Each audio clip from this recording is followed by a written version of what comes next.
ثم ننجي رسلنا والذين آمنوا كذلك حقا علينا ننجي المؤمنين.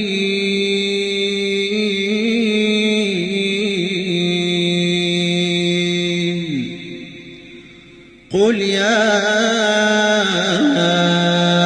أيها الناس إن كنتم في شك من ديني فلا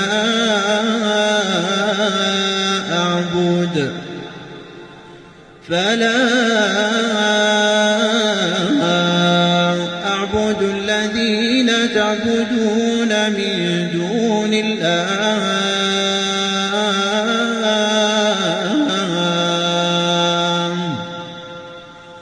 ولكن اعبدوا الله الذي يتوفاكم وأمرت أن أكون من المؤمنين وأن أقم وجهك للدين حنيفا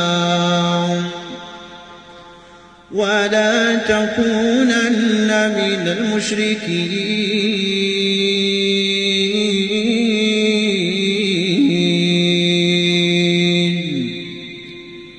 ولا تدع من دون الله ما لا ينفعك ولا يضرك فإن فعلت فإنك إذا من الظالمين.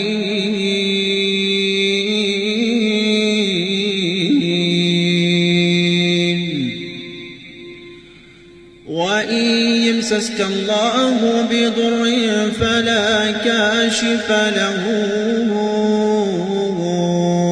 إلا هو وإن يردك بخير فلا راد لفضله يصيب به من يشاء من عباده وهو الغفور الرحيم.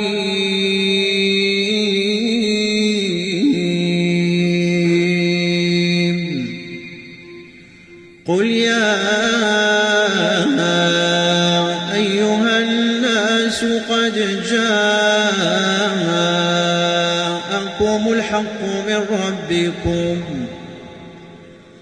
فمن اهتدى فإنما يهتدي لنفسه ومن ضل فإنما يضل عليها وما أنا عليكم بوكيل.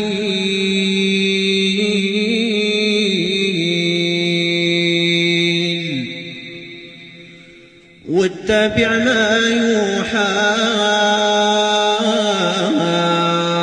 إليك واصبر حتى يحكم الله